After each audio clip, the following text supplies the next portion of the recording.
Welcome to my channel. I've got a lovely idea here for you today of how to make decorative card using wallpaper paste and acrylic paints.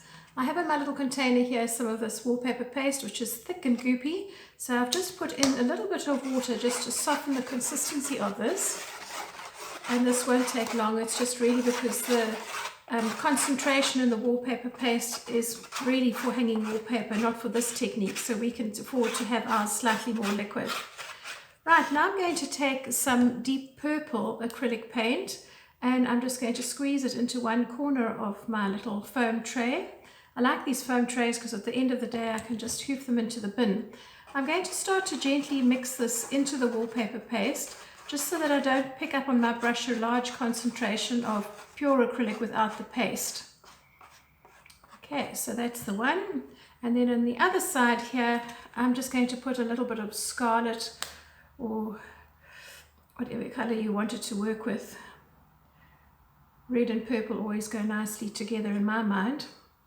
There's a video on my playlist of how to mix up the wallpaper paste so that you get good results, so please have a look at that.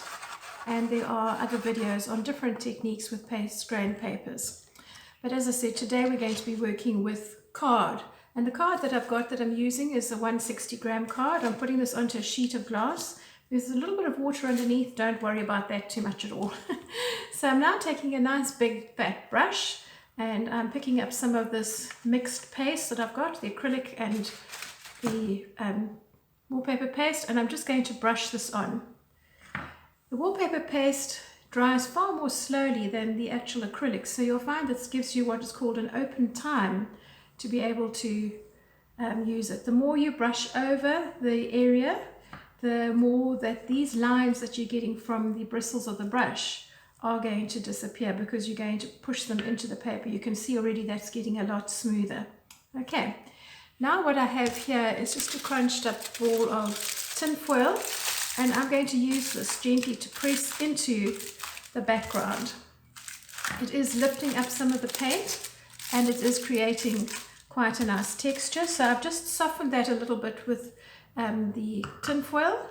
And I have here an old bank card which I've cut into different strips. And these strips are really nice for all sorts of things. So you could actually create patterns with this. So now what I'm going to do is I'm just going to create a little pattern in my paste grain paper. I'm not worried about these thick areas that are appearing because that will create a kind of a shadow effect, and I'm quite happy to have that. You can do as many of these if you want as you want to.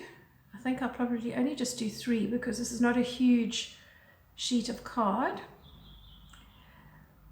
but it's lifting up some of the paint to reveal a lighter color underneath. And this technique, you can see, is almost giving you a 3D effect to this piece of paper that's been decorated. So there you go, a really nice decorated piece of paper. And this is only just one layer. You could come in with all sorts of other different techniques on top of this. You could do some stamping, you could do whatever you like, but it's just the first step. And you can really, really play nicely with it. So have fun and enjoy it. Bye for now.